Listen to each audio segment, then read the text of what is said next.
আমি পাথৰ মাজত সোমাই যাম, তাৰপিছতে ইয়াৰ ওপৰতে পাঠভিত্তিক অকণমান ব্যাখ্যা হ'ব। তাৰপিছত আমি এটা কাহিনী আপোনালোকৰ মাজত দাঙি ধৰিম। কৃষ্ণ কৃষ্ণ ব্ৰহ্মা হৰ হৰায়ুধ লক্ষ্মী প্ৰিয়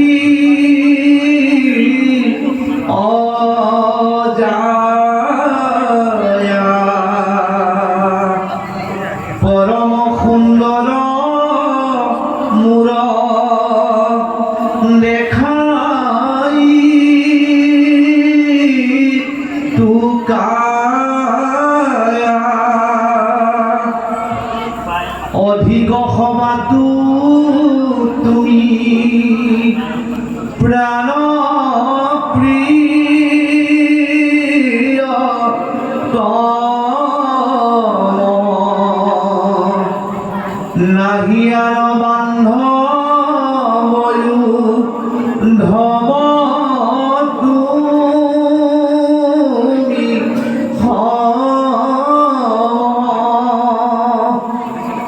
রাম ভকতেকে জানামুর পর বান্ধব ভগত জনর ময়ী কুহিদ উদ্ধব মই বীরে ভগতেনি চিন্তে কিছু আর ময়ু ভগত পরে নজানো আর রাম ভগত সমান সখী মূল গুণ আছে ময়ু মহাভগতৰ সুৰূপাছে পাছে মুহুৰ উদৰে আছে ব্ৰহ্মাণ্ড যতে ক ভকতৰ ধূলা পৰি পবিত্ৰ প্ৰত্যক ৰাম উত্তম ভক্তৰ কথা থাকুক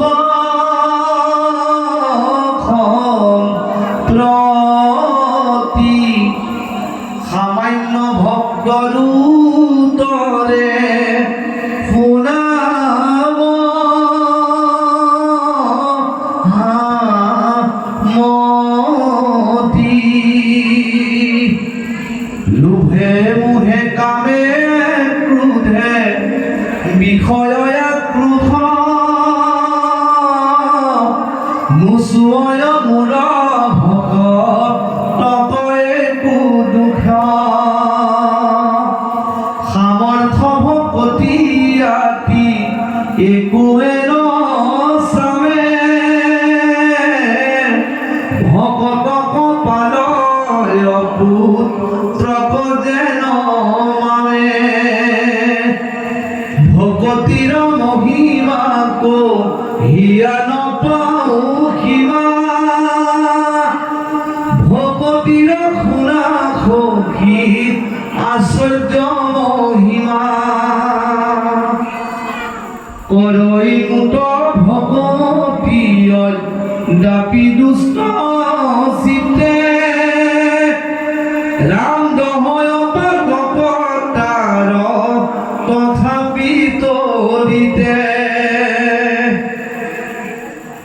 একোৱে নৰাখৈ পাপ পুণ্য যত আছে যেন মহাবহী কেঞ্চা পুখাৰ নবাছে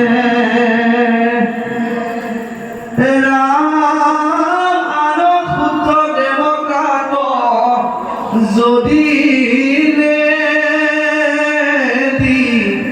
মতি মহাদুৰাচাৰু কৰৈ আমাৰ ভকতি ৰাম সেইকে পৰম সাধু যাৰা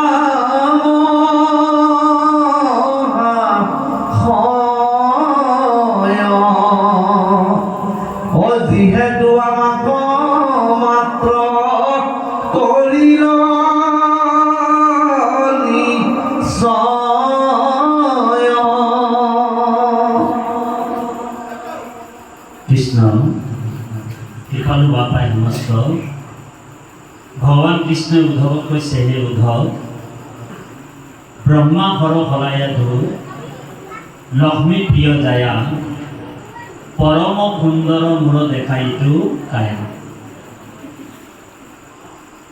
অধিক হবাতো তুমি প্ৰাণ প্ৰিয়তম, নাহি আন বান্ধৱ উদ্ধৱ তুমি সম। উদ্ধৱক কৈছে যে ব্ৰহ্মা সৃষ্টিকৰ, খৰ মানে সংহাৰকাৰী, হলায়াধু মানে মোৰ নিজৰ ভাতৃ, মোৰ নিজৰ দাদা হলায়াধু। লক্ষ্মী মোৰ নিজৰ জায়া, জায়া মানে পত্নী। এই চাৰিজনক মই অত্যন্ত প্ৰেম কৰোঁ। তাতোতকৈ বেছি প্ৰেম কৰোঁ কাক? যে মোৰ এই শৰীৰটোক মই ভাল পাওঁ। পৰম সুন্দৰ দেখাইতো কায়া। ভগৱন্তৰ নিচিনা বিউটিফুল কোনো নাছিলে দেই। ভগৱন্ত বহুত বিউটিফুল, দেখিবলৈ বহুত ধুনীয়া। কোটি কোটি কন্দৰ্প, কোটি কোটি গন্ধৰ্ব, কোটি কোটি কিন্নৰ, কোটি কোটি কীৰ্দেৱৰ দেৱতা ভগৱন্ত ৰূপটো চাই কিনি বিমোহিত হয়, বিমানৰ পৰা ধৰি ধৰি পৰি যায়। ইমান ধুনীয়া ভগৱান। কামদেৱ, কামদেৱ বহুত ধুনীয়া দেই। কামদেৱ, কামদেৱতা, কামদেৱ বহুত বিউটিফুল, বহুত ধুনীয়া বিউটিফুল। কামদেৱে ভগৱন্তৰ ৰূপটো যেতিয়া চাই দিয়ে, কামদেৱে লজ্জিত হৈ যায়, লাজত নিজৰ চেহেৰাটো লুকাই দিয়ে। কাৰণ ভগৱান ইমান ধুনীয়া। কামদেৱে নিজে লজ্জিত হৈ লুকাবলগীয়া হয় ৰূপটো। ভগৱানৰ ৰূপটো কেনেকে? বোলে নীল নিভম, নীলামণিৰ টুকুৰা। নীলামণি মানে যেনেকে কহিনুৰ, কহিনুৰৰ হীৰাটো আপোনালোক নাম শুনিছেনে? কহিনুৰ হীৰা। এই পৃথিৱীত মাত্ৰ এক পিছে আছে কহিনুৰ হীৰা, এইটো লণ্ডন মিউজিয়ামত আছে। হীৰা এনেই পাবলৈ টান, আকৌ কহিনুৰ হীৰাটো কিমান দুৰ্লভ বুলি কৈছে। বহুত দুৰ্লভ নহয় জানো? বহুত বিউটিফুল, বহুত ধুনীয়া দেখিব। ঠিক ভগৱানৰ ৰূপটো বহুত ধুনীয়া। কেনেবাকৈ যদি নাৰীৰ ভেগ ল'বলগীয়া হয়তো গমেই পাব আৰু এনেই ভগৱান ধুনীয়া। আৰু যদি নাৰীৰ ৰূপ লৈ লৈ কেনেবাকৈ, তেনেহ'লে ও হৰি ও ৰাম। দেৱাদিদেৱ মহাদেৱ নিচিনা মানুহ চেলেঞ্জ কৰিছে ভগৱান। দেৱাদিদেৱ মহাদেৱে চেলেঞ্জ কৰিছে কৃষ্ণ। পাৰ্বতীৰ লগত এবাৰ মানে ভগৱানৰ মোহিনী ৰূপটো চাবলৈ গ'ল। মোহিনী ৰূপটো ভগৱানক 3বাৰ ধৰিছে নেকি, হয়নে? তেনেকৈ 3বাৰ মান ধৰিছে অৱতাৰটো। এবাৰ কি হ'ল, পাৰ্বতীক লগত লৈ গৈছে ভগৱানৰ ৰূপটো চাবলৈ। ভগৱানৰ ৰূপটো চাবলৈ ভগৱানক কৈছে যে প্ৰভু, মই নিজৰ পত্নী পাৰ্বতীক লগত লৈ আহিছোঁ। বোলে তুমি যে এবাৰ মোহিনী অৱতাৰটো ধৰিছিলা সাগৰ মন্থনৰ সময়ত, হয়নে? অমৃত মন্থনৰ সময়ত তেতিয়া অমৃতৰ কলহ ওলাইছিলে মন্থনৰ পাছত, আৰু দৈত্য আৰু দানৱৰ মাজত, এই দেৱতা আৰু দানৱৰ মাজত যুদ্ধ হৈছিল। ভগৱান কি কৰিলে, দৈত্যক অমৃত মানে নিদি দেৱতাসকলক দিবৰ কাৰণে, দেৱতাসকলক অমৰ ৰাখিবৰ কাৰণে কি কৰিলে ভগৱন্ত মোহিনী অৱতাৰ। কাৰণ দৈত্যসকল এনেও বলৱান, আৰু তেনেহ'লে যদি অমৃত পাই যায় তেনেহ'লে মোৰ এই পৃথিৱীখন ব্ৰহ্মাণ্ডখন ও হৰি ও ৰাম কৰি দিব। সেইকাৰণে কি কৰিলে ভগৱান মোহিনীৰ অৱতাৰ ধৰিলে। ভিৱই কৈছে, দেৱাদিদেৱ মহাদেৱে কৈছে যে প্ৰভু, আপুনি ইমান ধুনীয়া ৰূপ লৈছিলে, বিউটিফুল ৰূপ, বোলে সেই ৰূপটো চাবলৈ মই নাপালোঁ, মোৰ অলপ মিষ্টেক হৈ গ'ল, বুজিছেনে? মিষ্টেক হৈ গ'ল। তো ভগবান কৈছে যে তোমাৰ মিষ্টেক হৈ গ'ল, মানে তুমি ক'ত আছিলা মোহিনী ৰূপটো যেতিয়া ধৰিছিল। তো দেৱাদিদেৱ মহাদেৱে কৈছে যে প্ৰভু তুমি মোক দায়িত্ব এটা দি দিলা। বোলে কি দায়িত্ব? বোলে যেতিয়া বোলে সাগৰ মন্থন হ'ল তেতিয়া প্ৰথমে কালকূট বিষটো উৎপন্ন হ'ল। তো তুমি মোক দায়িত্ব দি দিলা কালকূট বিষটো খাই পেলাবলৈ। মই কালকূট বিষ পান কৰিলোঁ আৰু মই 10,000 কৰোৰ বছৰ অঘৰী ৰাম হ'ল, অচেতন থাকিব। আৰু তোমাৰ কেইবাটাও অৱতাৰ পাৰ হৈ গুচি গ'ল। গতিকে বোলে মই তোমাৰ সেই মোহিনী অৱতাৰটো চাব নাপালোঁ। গতিকে প্লিজ কৃপা কৰি মোক বোলে মোহিনী অৱতাৰটো এবাৰ ধৰি অকণমান দেখুৱাই দিয়ক আৰু। তো ভগৱান কৈছে যে হে দেৱাদিদেৱ মহাদেৱ, বোলে তুমি মোহিনী ৰূপটো বোলে কিয় চাব লাগে? কেনেবাকৈ যদি এই মোহিনী ৰূপটো চাই তুমি বিমোহিত হৈ যোৱা, তুমি যদি ভুল যোৱা, তেতিয়া গোটেই জগতখন তোমাক চাহিব, হয়নে? তো দেৱাদিদেৱ মহাদেৱে কৈছে, শিৱই কৈছে যে তোমাৰ এই মোহিনী ৰূপটোৱে বোলে মোক কি কৰিব? বোলে মইতো মহাযোগী হয়।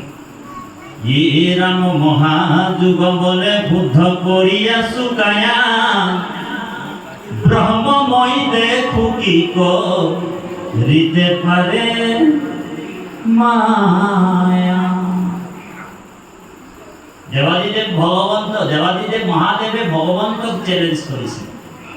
বোলে কোনজন হয়? বোলে অনন্ত কোটি ব্ৰহ্মাণ্ডৰ যিজন পৰম নায়ক, যিজন অনন্ত কোটি ব্ৰহ্মাণ্ডৰ যিজন পৰম অধিকাৰী, অনন্ত কোটি ব্ৰহ্মাণ্ডৰ যিজন পৰম অধ্যক্ষ।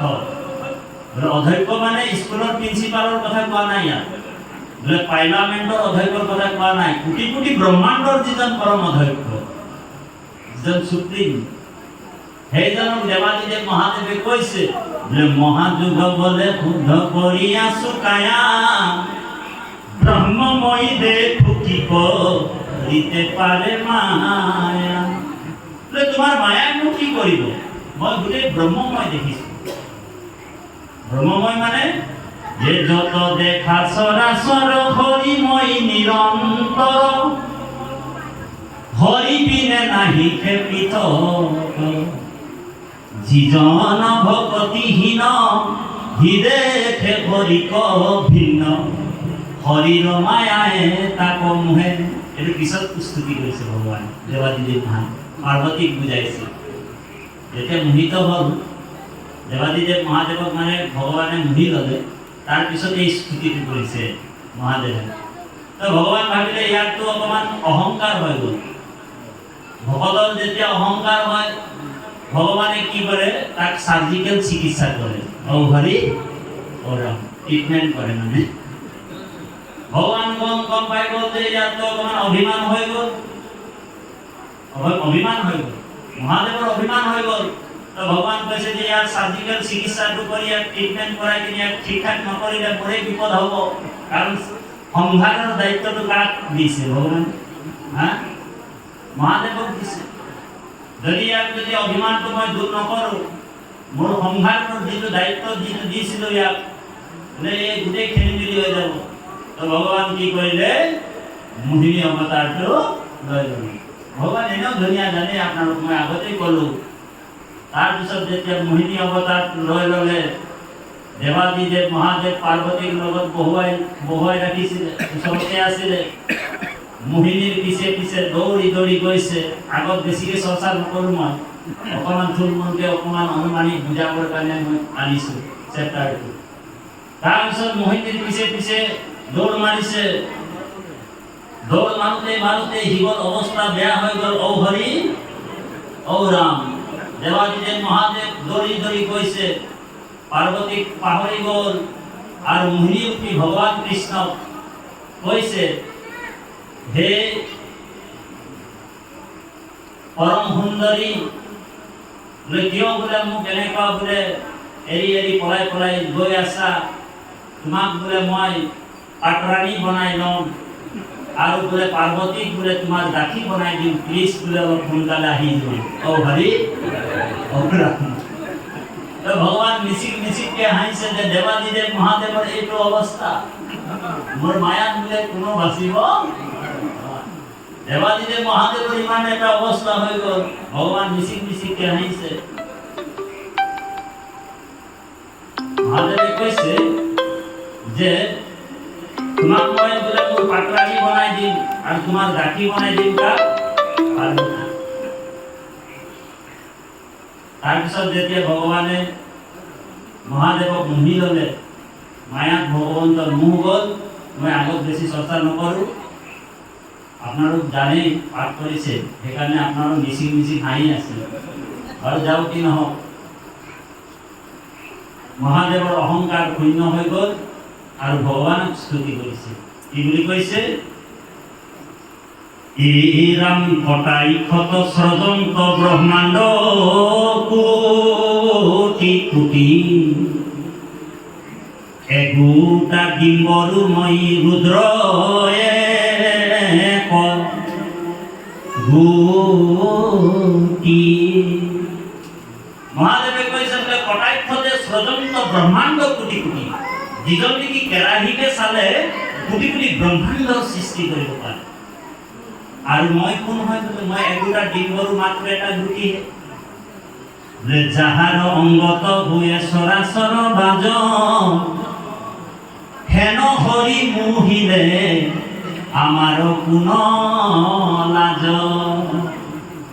যাহাৰ অংগত ভূয়ে চৰাচৰ বাজ, হেন হৰি মোহিলে আমাৰ কোন লাজ। তেওঁতো সৰ্বত্ৰ আছে। ভগৱান সৰ্বব্যাপ্ত হয় নাই বাৰু? ভগৱান সৰ্বব্যাপ্ত। দেৱেষ্টি ইতি বিষ্ণু, মই ব্যাপক হিচাপে আছো।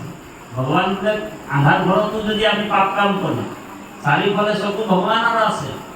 আপুনি নাভাবিব যে ভগৱানৰ চকু ইয়াত নাই, আন্ধাৰ ঘৰত মই বেয়া কাম এটা কৰি আছো।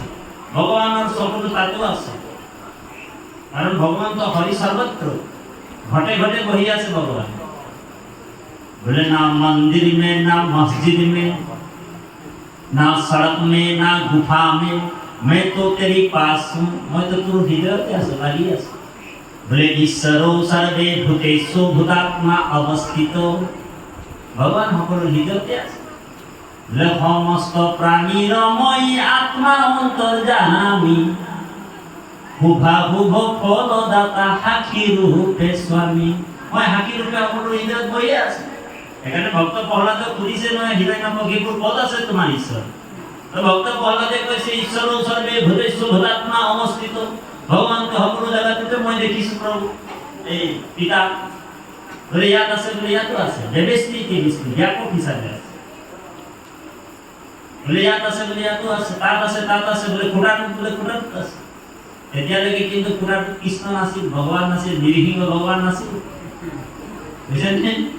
ভক্ত প্ৰহ্লাদে কৈ দিলে যে এই খুঁটাটোত ভগৱান আছে, কিন্তু ভগৱান ক'ত আছিলে জানেনে? নিৰসিংহ ভগৱান হিৰণ্যকশিপুৰৰ হৃদয়ত লুকাই আছে। ক'ত আছিল? হিৰণ্যকশিপুৰৰ হৃদয়ত সোমাই আছে ভগৱান। নাৰদ গৈ কিনি বৈকুণ্ঠত চাই আহে, 3 4 বাৰ গৈছে, নাৰায়ণ নাৰায়ণ বুলি কৈ বৈকুণ্ঠত ভগৱান গায়ব হৈ আছে। বৈকুণ্ঠত নাছিল ভগৱান, কাৰণ হিৰণ্যকশিপুৰৰ ইমান বল বাঢ়ি গ'ল ব্ৰহ্মাৰ আশীৰ্বাদত, ব্ৰহ্মাৰ হেৰিৰ পৰা। আৰু ইমান বিজ্ঞান ঘটাই বল লৈ লৈছে ব্ৰহ্মাৰ পৰা। ৰাতিও নাই, দিনতো নমৰে, অস্ত্ৰও নাই, শস্ত্ৰও নাই, জলতো নাই, থলতো নাই, কোনো এটা জেগাতো নাই বুলি কৈছে। ইমান ডাঙৰ বিজ্ঞান ঘটাইছে, ব্ৰহ্মাৰ পৰা বল লৈ ল'লে। ভগৱান কি হয়? ভগৱানতো ডাবল বিজ্ঞানী, তাতোতকৈ ডাঙৰ বিজ্ঞানী কোন? ভগৱান হ'ব। তো ভগৱান ভাবিলে যে ইমান বিজ্ঞান ঘটাইছে, যেতিয়া ময়ো অকণমান বিজ্ঞান ঘটাব। ডাবল বিজ্ঞান ঘটাই কিন্তু তেওঁ আধা নর আধা হেৰি হ'ল, সিংহ হ'ল। হয় নে বাৰু? অৱতাৰ হৈছে ভগৱান। সেইকাৰণে ভগৱানৰ হাতৰ পৰা কোনো বাচিব নোৱাৰে। মই তোমাক ভাণ্ডো, তুমি মোক ভাণ্ডা, শ্ৰদ্ধেয় হাতীক ভাঙিব কোনো কাকো ভাঙিব নোৱাৰে। আপনি মই ভাবিছোঁ 10 টকা এটা কাৰোবাৰ পৰা অহৰি হৰাম কৰি মই খাই বৈ অকণমান অহৰি হৰিৰাম বুলি ভাবিছোঁ, কিন্তু হাৰি কোনো নালাগে, চব ফচি গ'ল। সেইকাৰণে কৃপালু বাপাই সমস্ত ভক্ত প্ৰহ্লাদৰ এই বৈকুণ্ঠ খালি ৰাখিছিলে ভগৱান। হিৰণ্যকশিপুৰৰ ইমান হেৰি হৈ গ'ল, পৰাক্ৰম বাঢ়ি গ'ল, যিমান তীৰ্থকৰ দেৱতাসকলক চবকে বন্দী কৰি দিলে।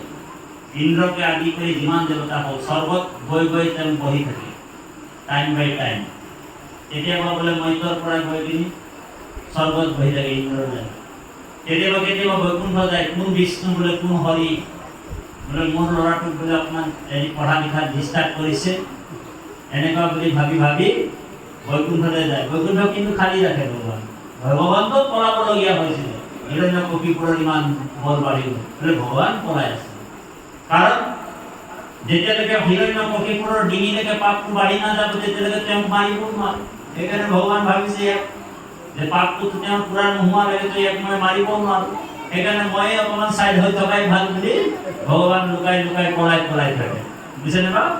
আৰু যেতিয়া ভকতে কৈ দিলে যে খুঁটাটোত ভগৱান আছে, বোলে খুঁটাটোত আছে, ভগৱান ক'ত আছিলে? হৃদয়ত আছিলে। কি হিৰণ্যকশিপুৰৰ হৃদয়ত। যেতিয়া হিৰণ্যকশিপুৰক বধ কৰিলে, ধ্যান দি শুনিব, বৰ গুৰুত্বপূৰ্ণ কথা। হিৰণ্যকশিপুৰক যেতিয়া বধ কৰিলে, কোনে কৰিলে? নৰসিংহ ভগৱান। নৰসিংহ ভগৱান যেতিয়া হিৰণ্যকশিপুৰক বধ কৰিলে, নাৰদ আহি উপস্থিত হ'ল। প্ৰভু, যে আপোনাক বোলে মই বৈকুণ্ঠত 3 4 বাৰ গৈ গৈ বিচাৰি থাকোঁ, বোলে আপুনি বৈকুণ্ঠত নাথাকে ক'ত গ'ল আপুনি? তো ভগৱান কৈছে নাৰদক, বোলে মই কি কৰিম, বোলে উপায় নাই, মই বোলে সেই পলাই থাকিবলগীয়া হয়, আৰু মই গৈ বোলে এই হিৰণ্যকশিপুৰৰ হৃদয়ত সোমাই আছিলোঁ, লুকাই আছিলোঁ। তো নাৰদে কৈছে ভয় নালাগিলে তোমাক প্ৰভু, যে এই হিৰণ্যকশিপুৰৰ হৃদয়ত সোমাই আছিলে, আপোনাক বোলে ভয় নালাগিলে? তেতিয়া ভগৱানে কৈছে মোক ভয় কেনেকৈ লাগিব? যে হিৰণ্যকশিপুৰ এজনতো অহংকাৰী মানুহ আছিল, হয়নে বাৰু? আৰু তেওঁ নিজকে ঈশ্বৰ বুলি ভাবিছিলে, হয়নে? আৰু যিজন নেকি মই বুলি ভাবি আছে, মোৰ বুলি ভাবি আছে, নিজকে ঈশ্বৰ বুলি ভাবে, তেওঁৰ মূৰটো কেতিয়াও তলফালে দুখ নাখায়। আৰু দুখ খালেহে মই যে হৃদয়ত যে আছোঁ এই কথাটো তেওঁ অনুভৱ কৰিব পাৰিব, বুজিছেনে? ৰহস্যটো ক'ত সোমাই আছে চাইছে? যে যাৰ মূৰটো দুখ নাখায়, মই যে হৃদয়ত আছোঁ এই কথাটো তেওঁ গম নাপায়। পাব নেকি? হিৰণ্যকশিপুৰ নিজকে ঈশ্বৰ বুলি ভাবি আছিল। ভক্ত প্ৰহ্লাদে কৈছে, হে পিতা, যাৰ বলত তুমিও বলৱান হৈ আছা, সেইজনে মোক ৰক্ষা কৰিছে। হিৰণ্যকশিপুৰে কৈছে ক'ত আছে সেইজন? ভগৱান ভক্ত প্ৰহ্লাদে কৈছে হৰিটো সৰ্বত্ৰ আছে, সৰ্বত্ৰ ব্যাপক হিচাপে আছে। বিষ্ণু ইদম জগৎ, গোটেই জগৎখন তেওঁৰে হয়, ভগৱানৰে হয়। এই জগৎখন কাৰ হয়? বোলে ভগৱানৰ হয়। জগতটো আপোনাৰ হয় নেকি? বোলে নহয়। মোৰ হয় নেকি? বোলে নহয়। বোলে কাৰ হয় জগতখন? ভগৱানৰ হয়। হয়নে বাৰু? তাৰপিছত কৈছে হিৰণ্যকশিপুৰ যেতিয়া ক'লে খুঁটাটোত ভগৱান আছে বুলি ক'লে, দৌৰি গৈ কিনি মুষ্টিত প্ৰহাৰত খুঁটাটোক ভাঙি পেলালে। ভাঙি পেলোৱাৰ পিছত নৰসিংহ ভগৱান তাৰ পৰাই অৱতাৰ হ'ল, হয়নে? কাৰণ ইয়াত এটা ৰহস্য সোমাই আছে।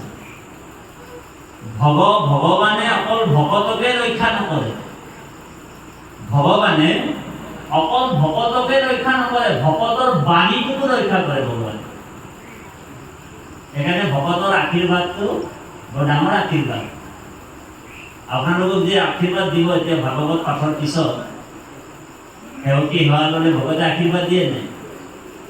সেই আশীৰ্বাদটো অমৃত আশীৰ্বাদ, বুজিছেনে? সেইকাৰণে ভগৱানে কৈছে, ভকতেহে জানা মোৰ পৰম বান্ধৱ, ভকত জনৰ মই সুবিধ উদ্ধৱ, মই বিনে ভকতে নিশ্চিন্তে কিছু আন, ময়ো ভকতৰ পৰে নাজানো আন। গতিকে ইয়াত এই কথাটো ক'লে। তাৰপিছত কৈছে যে আন ক্ষুদ্ৰ দেৱতাটো যদি নেদি মতি, মহাদুৰাচাৰ কৰে আমাক ভকতি, সেয়েহে পৰম সাধু জানা মহাশয়, যিহেতু আমাক মাত্ৰ কৰিলে ঈশ্বৰ। ইয়াৰ ওপৰত আমি ব্যাখ্যা কৰিম যে আন দেৱ দেৱীক পূজা কৰিলে কি হয়, আৰু কৃষ্ণক পূজা কৰিলে, কৃষ্ণৰ ভকতি কৰিলে কি হয়, ইয়াৰ ওপৰত আমি অকণমান আলোচনা কৰিম। অকণমান আমাৰ পৰম পুহিত আমি প্ৰায় 3 বছৰ 4 বছৰ আগৰ পৰাই আমাৰ পৰম শ্ৰদ্ধাৰ দীপা দাস আয়েৰ প্ৰভুৰ লগত আমাৰ ভাগৱতৰ অনুষ্ঠান আমি য'তে ত'তে লগ হৈ যাওঁ। আমি তাৰাৰ আজি দৰ্শন পাই আমিও কৃতাৰ্থ হৈছোঁ। আমি আইগৰাকীলৈ ভক্তিপূৰ্ণ সেৱা জনাইছোঁ। আৰু এই গাঁৱৰে বোলে তেওঁ জীৱনী, গতিকে আমি পাঠভাগী আগবঢ়াই নিবলৈ সেৱা জনাইছোঁ। তাৰপিছত আৰু আমাৰ জিতেন দাস বাপ আহিব। প্ৰায় কিমানটো কেইটা বাজি যাব? প্ৰায় 10:30 বজাৰ ভিতৰত আমি সামৰণি হ'ব। কাইলৈও আকৌ অনুষ্ঠান আছে আৰু গাড়ীৰ পিছফালে লিখা থাকে ন আকৌ আহিম বুলি। গতিকে আজিয়ে যদি চব কথা আপোনালোকক কৈ দিম তো তাঁতি বাপকে আৰু তাৰ কোনদিনো নাই হাতাবি, হয় নাই? আমিও অকণমান চতুৰ হ'ব লাগে, চালাক হ'ব লাগে, কথা কিছুমান লুকুৱাই ৰাখিব লাগে, ক'ব নালাগিব। নাই হ'লে আপোনালোক কেতিয়াও নামাতে তাঁতি বাপ। গতিকে সেই প্ৰভু সমস্ত আমি এটা বস্তু আমি হৃদয়ত ধৰিব লাগিব, মোৰ আৰু মইবিলাক এৰিব লাগিব। এই 5 মিনিট মই কথাটো কয়, 5 মিনিট নহয় 3 মিনিটত কথাটো কওঁ, তাৰপিছত পাঠৰ মাজত সোমাই যাব। মোৰ আৰু মই যেতিয়ালৈকে থাকিব তেতিয়ালৈকে কিন্তু ঈশ্বৰক নাপায়। যেনেকে বোলে মোৰ ধন, মোৰ মাটি, মোৰ বাৰী, মোৰ ল'ৰা, মোৰ ছোৱালী, অকল মোৰ বুলি কৈ আছে মানুহবিলাকে, হয় নহয়? যেনেকে আমাৰ বাগানৰ ভাগত কৈছে বোলে মোৰ ধন, মোৰ টাকা, মোৰ মাটি, মোৰ ছোৱালী, মোৰ ল'ৰা, অকল মোৰ। তো ভগৱানও ভাবে এই মানুহটাতো বলে অকল মোরকে আছে, ইয়াকে বলে জলদি করে মরাই দিয়াটাই ভাল। ও হরি ও রাম, তাক বলে 70 আর 60 বছরে ও হরি ও রাম। ভগবানে ভাবিছে ইয়াকে তো বলে মরাই দিয়াই ভাল। হ্যাঁ, মর তবে হলে মরাই দিয়া। এখানে যিসকল মর বুলি নকয়, মোৰ বুলি নকয়, বোলে মম পুত্ৰ, মম ভাইজা, মম অকল মোৰ। যিসকল অহংকাৰী হয় অকল মোৰ বুলি কয়। কিন্তু ভকতসকলে, জ্ঞানীসকলে মোৰ বুলি নকয়। হে প্ৰভু চব আপোনাৰ, হয় নহয়? ভকতসকলে ভগৱানকে সমজায় যে বোলে মোৰ পুত্ৰ নহয়, বোলে কাৰ হয়? বোলে প্ৰভু আপোনাৰে। মোৰ আইগৰাকী মোৰ নহয়, বোলে কাৰ হয়? বোলে প্ৰভু আপোনাৰে হয়। সব সমজায় দিয়ে। বোলে ধন টকা পইচা বোলে কাৰ হয়? বোলে প্ৰভু মোৰ একোৱে নাই, সব আপোনাৰ। মমটো আগফালে, মমটো আগফালে নটো লগাই দিয়ে, ন মম, প্ৰভু মোৰ নহয়, সব আপোনাৰ। যতে হুকৃতি মানে কৃষ্ণ কৰা, সব আপোনাৰ। আজিৰ পৰা আপোনাকে অৰ্পণ কৰিছোঁ, আপোনাৰে বস্তু। গতিকে আপোনাৰ বস্তুবিলাক আপুনি চম্ভালি থাকে। কিন্তু যেতিয়া মই চম্ভালিম বুলি ভাবি লয়, তেতিয়াই গণ্ডগোলটো লাগি যাব। ও হৰি ও ৰাম। গতিকে সেই কৃপালু বাপাই সমস্ত আমাক ইণ্ডিকেশ্যনবিলাক পঠিয়াই আছে ভগৱানে যে ইয়াৰ পৰা চুলিটো পকিবলৈ আৰম্ভ কৰিছে। আমি ব্যাখ্যাটো কৰিম বাৰু, অকণমান পাঠ ভাগি কৰিলোঁ। কৃষ্ণ শংকৰ গুৰু হৰি পৰম শ্ৰদ্ধাভাজন শ্ৰীমন্ত শংকৰদেৱ সংঘ কলিয়াবৰ জিলা শাখাৰ পশ্চিম নাৱৈমাৰী প্ৰাথমিক শাখাৰ ব্যৱস্থাপনাত বৈকুণ্ঠৰ কল্পতৰু মহাভাগৱত পাঠ আৰু ব্যাখ্যাৰ অনুষ্ঠানত উপবিষ্ট মোৰ আজন্মৰ সেৱাৰ স্থলীৰ বাপ বান্ধৱ আই মাতৃ সমস্ত, আজি এসপ্তাহৰ আগৰে পৰা নাৱৈমাৰী প্ৰাথমিক শাখাৰ আই বাপসকলে বহু কষ্ট কৰিছে ভকত সেৱা শুশ্ৰূষা কৰিবলৈ।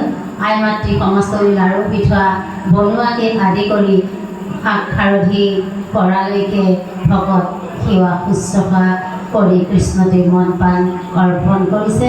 সেইসকল ব্ৰজধামৰ গোপী সদৃশ আই মাতৃ সমস্ত লোক আমাৰ ভক্তিপূৰ্ণ সেৱা নিবেদন কৰিছোঁ। যুৱক যুৱতী শিশু সমস্তকো আমাৰ সেৱা নিবেদন কৰিছোঁ। আৰু অসমৰ গাঁৱে ভূঞে মহাভাগৱত শাস্ত্ৰ ব্যাখ্যাৰ খলকনি সৃষ্টি কৰি ভকতৰ মন প্ৰাণ চুই যোৱা, হৃদয় হাত পৰোৱা পেলোৱা আমাৰ শ্ৰদ্ধাৰ তাঁতি ভক্তজনকো আমাৰ সেৱা নিবেদন কৰিছোঁ। সমস্তজনৰ শ্ৰীচৰণত সেৱা জনাই আমি মহাভাগৱত শাস্ত্ৰভাগী কীৰ্তন কৰিবলৈ আগবাঢ়িছোঁ। অপৰাধ হ'লে ক্ষমা কৰিব। Krishna.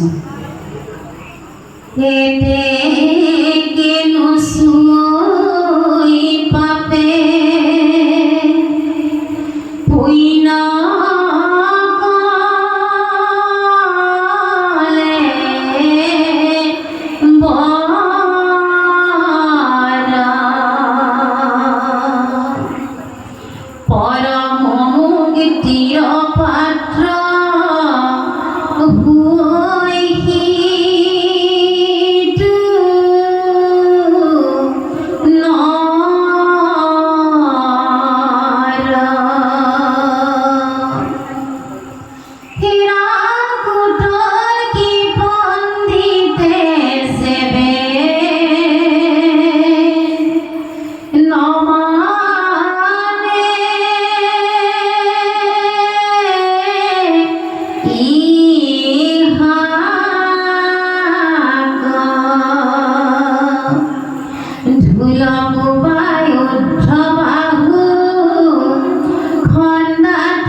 Durasaru toroyato itu guna sitra sandaloku goroi mura bhogoti pavitra iram sari ube dorata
প্রেম ভগতির সিহীন শুনি ঝব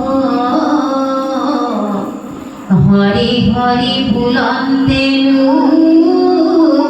তব সারস মুরা কথা শুনন্তে হৃদ রোমাঞ্চিত জানাতার পরম মিত্র ভুইল চিত্ত প্রেমে দবৈ চিত্ত আতি গড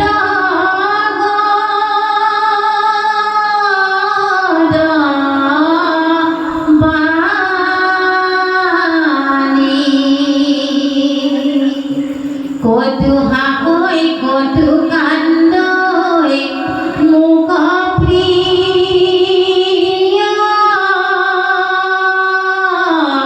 মানি লাজ এরি গাওই গুণ নাচে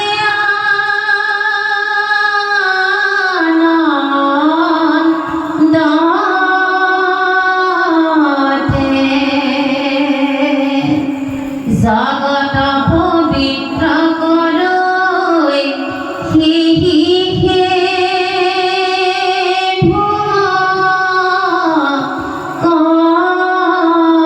ভকতে কৃষ্ণ কৃপাল বাবাই সমস্ত আমি আপোনালোকৰ চৰণত এভাগি অনুৰোধ ৰাখিছোঁ আজি আমাৰ যিটো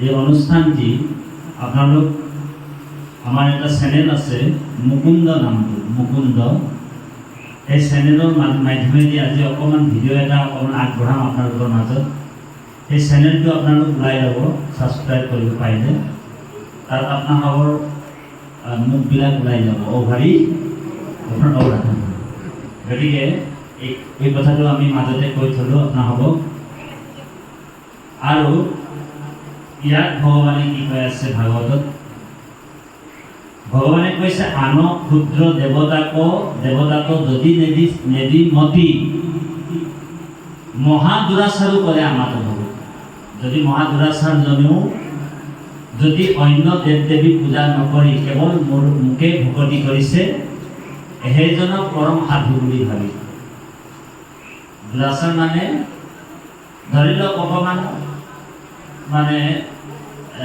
অকণমান ইটো অকণমান খায় ধৰি লওক দেই অকণমান খায় কিন্তু তেওঁ কিন্তু অন্য দেৱ দেৱী পূজা নকৰে সেইবুলি তাতি বাবে খাবলৈ পোৱা নাই আপোনালোকে অকণমান গধূলি হ'লে মানে ইদিত মানে খাই দিয়ে কিন্তু তথাপিও তেওঁ অন্য দেৱ দেৱীক পূজা নকৰে অকণমান দুৰাচাৰ মানুহজন সেইজনক পৰম সাধু বুলি ভাবে কাৰণ তেওঁ কৃষ্ণক একান্তভাৱে ভক্তি কৰে যদিও তেওঁ অকণমান আমাৰ বাগানীয়া ভাষাত কৈছোঁ চেংৰা টুটিয়া আছেও তথাপিও মানে একতে আছে কৃষ্ণতে ভগতি কৰিছে যদিও তেনেকুৱা মহাদুৰাচাৰো যদি মোৰ ভগতি কৰিছে আন ক্ষুদ্ৰ দেৱতাটো যদি নেদি মতি মহাদুৰাচাৰো কৰে আমাক ভগতি সেয়েহে পৰম সাধু দানা মহাশয় যিহেতু আমাকো মাত্ৰ কৰিলা নিশ্চয় এজন মোক চিনি পাই গ'ল মই যে ঈশ্বৰ এই কথাটো গম পাই সেইকাৰণে এজনক মহা দুৰাচাৰ হ'লেও কিন্তু মোৰ একান্ত ভকত হয় এই কথাটো যদি কোনো মান্তি নহয় ভগৱানে পিছত কৈছে হে অৰ্জুন বা হে উদ্ধৱ এই কথাটো যদি কোনো মান্তি নহয় উৰ্তকী পণ্ডিতে দেৱে নমানে ইহাতে যদি কোনো মানি নলয় ভুল কোবাই উদ্ধবাহু খণ্ডা তাৰ বাপ দুৰাচাৰো তলৈ আকৌ এইটো কোনো চিত্ৰ চণ্ডালকো কৰে মোৰ ভগতি পবিত্ৰ গতিকে এনেকুৱা নিষ্ঠা আমাৰ হ'ব লাগিব, ভকতি হ'ব লাগিব, তেতিয়াহে আমাক ভগৱানে কৃপা কৰিব। কিন্তু মানুহবিলাকে গাড়ী এখন আছে বুলিয়ে বিশ্বকৰ্মা পূজাটো মনে মনে কৰি দিয়ে, ঔভৰি কোনো নাই দেখা বুলি গাড়ীখন আছে বুলি বিশ্বকৰ্মা পূজা কৰি দিয়ে। ক্ষুদ্ৰ দেৱতাক পূজা কৰে, মোক সেউৰীয়ান কৰে। কিছুমান মানুহে গাড়ী এখন আছে বুলি এক্সিডেণ্ট হৈ যাব নেকি ভয় আছে। বছৰটোৰ মূৰত যেতিয়া বিশ্বকৰ্মা পূজা আহে গাড়ীখন ধুই লোৱাই ভাল বুলি, হয় নাই? গাড়ীখন ধুই দিয়ে বোলে আমি ধুইছোৱে, পূজাটো কৰা নাই, কিন্তু বিশ্বকৰ্মাৰ দিনাখনেই ধুব, হয়নে বাৰু? তো ভগৱান কৈছে কিছুমান মানুহে আগত কিন্তু দেৱক পূজা কৰে, বিশ্বকৰ্মাক পূজা কৰে, সেইদিনাখন আকৌ নাম গোৱাই দিয়ে। আপোনালোক চাইছে বিশ্বকৰ্মা পূজাটো কিছুমানে নাম গায়, হৰি নাম গায়, হয় নাই বাৰু? এনেকুৱা মানুহ আছে। আগত এজন ক্ষুদ্ৰ দেৱতাক পূজা কৰিলে আৰু পিছত হৰি নাম গাই থাকে। তো ভগৱান কৈছে যে এইটো নাম নহয় বোলে, কি হয় বোলে আগে দেৱ পূজে পাছে লইলা হৰিৰ নাম, শিয়ালৰ ৰাৱইটো জানিবা নিশ্চয়। বোলে আগত বোলে এজন ক্ষুদ্ৰ দেৱতাক পূজা কৰি ল'লে আৰু পিছত বোলে হৰিৰ নাম, যিটো সুপ্ৰিম সোৰ্স, মোৰ নামক বোলে হে জ্ঞান বোলে, সেইটো বোলে মোৰ নাম হ'ব নোৱাৰে। বোলে কি হয় এইটো বোলে শিয়ালৰ ৰাও বোলে হাও হাও কৰি আছিলে বোলে বহৰি। আনক বোলে ক্ষুদ্ৰ দেৱতা এটা পূজাত বোলে মোৰ নাম লৈ ল'লে, বোলে সেইসকল বোলে ভকতো নহয়, বোলে সেইসকল কি বোলে শিয়াল, বোলে তাক বোলে শিয়ালৰ নিচিনা হাও হাওকে গালে আৰু গুচি আহে, নামো নহয়। সেইকাৰণে অৰ্জুনৰ এটা প্ৰশ্ন আছিল, ধ্যান দি শুনিব, গুৰুত্বপূৰ্ণ, বড় গুৰুত্বপূৰ্ণ কথা, ধ্যান দি শুনিব। অৰ্জুনে এবাৰ মানে কৃষ্ণক পূজা কৰিলে। কৃষ্ণ কৈছে, হে প্ৰভু, হে নাৰায়ণ, তুমি যে কৈ আছা তোমাকে পূজা কৰা, তোমাকে সেৱা কৰা, তুমিয়ে একমাত্ৰ দেৱতা, অন্য মানুহবিলাকে যে অন্য দেৱ দেৱী পূজা কৰি আছে, আজিলৈকেও কৰি আছে, সেই মানুহবিলাকে পাপ কৰিছে নেকি প্ৰভু? ডাইৰেক্ট প্ৰশ্ন কৰিছে অৰ্জুন। তো ভগৱান কৃষ্ণই কৈছে, হে অৰ্জুন, বোলে পূজা কেতিয়াও পাপ হ'ব নোৱাৰে। বোলে কিয়? তাত শ্ৰদ্ধা যোগ হৈ যায়, আৰু শ্ৰদ্ধা যোগ হ'লে পাপ কেনেকৈ হ'ব? কিন্তু হে অৰ্জুন, তুমি যদি দেৱতাক পূজা কৰা, দেৱ দেৱীক পূজা কৰিবা, তেনেহ'লে মই তোমাক দেৱলোকলৈ পঠিয়াই দিম, স্বৰ্গলৈ। কৃষ্ণই গীতাত কৈছে, এইটো 9 নম্বৰ অধ্যায়ৰ 25 নম্বৰ শ্লোকত কৈছে, হে অৰ্জুন, য়ান্তি দেৱানো দেৱব্ৰতা, তুমি যদি দেৱতাক পূজা কৰিবা, দেৱ দেৱীক পূজা কৰিবা, তেনেহ'লে মই তোমাক স্বৰ্গলৈ লৈ যাম। স্বৰ্গত তোমাক বোলে 5 ষ্টাৰ হোটেলত বোলে বহুৱাই দিম, তাত তোমাক বোলে ইন্দ্ৰৰ লগত তোমাক থাকিবলৈ সুবিধা কৰি দিম, ইন্দ্ৰৰ লগত 5 ষ্টাৰ হোটেল, বুজিছেনে? য়ান্তি দেৱানো দেৱব্ৰতা, তুমি যদি দেৱ দেৱীক পূজা কৰিবা, তেনেহ'লে মই তোমাৰ কাৰণে স্পেচিয়েল স্বৰ্গ ৰাখি দিছোঁ, স্বৰ্গ। তাত গৈ কিনি দেৱ দেৱীৰ লগত তুমি 5 ষ্টাৰ হোটেলত ইন্দ্ৰৰ লগত ভালকে থাকিবলৈ সুবিধা কৰি দিম। আৰু যেতিয়া তোমাৰ পুণ্যটো আদায় হৈ যাব, তেতিয়া দেৱ দেৱীসকলে তোমাক বকিয়াই কিনি আকৌ নৰকত পেলাই দিব। ঔ হৰি ঔ ৰাম, তুমি স্বৰ্গলৈ যাবা নেকি অৰ্জুন? অৰ্জুনে কৈছে, মা কসম মই নাই যাব। যত গলে বোলে পুনৰপি জনম পুনৰপি মৰণম পুনৰপি জননী জঠৰি শয়নম, যত গলে আয়াত হৈ থাকে বোলে তাত মই কিয় যাম? ভগৱান কৃষ্ণই কৈছে যে তোমাক মই মানাও নকৰোঁ, তোমাক কিন্তু তোমাৰ নিজৰ ওচৰত, নিৰ্ণয়টো তোমাৰ নিজৰ, হয়নে বাৰু?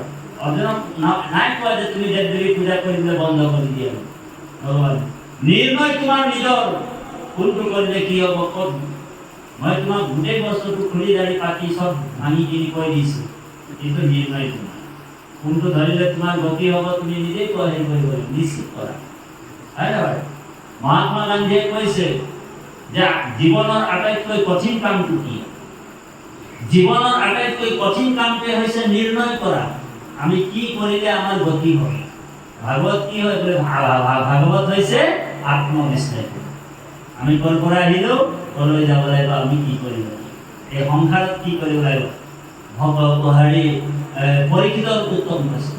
পৰীক্ষিতে কৈছে বোলে আতা পিচ্ছামি সংসিদ্ধিনাম যোগিনাম পৰমম গুৰু পুৰুষয়ো যৎকাৰ্যো নিৰ্যো মানুষ্য সৰ্বদা। ৰজা পৰীক্ষিতে কৈছে উত্তম প্ৰশ্ন, জগত কল্যাণ প্ৰশ্ন কৰিছে পৰীক্ষিত।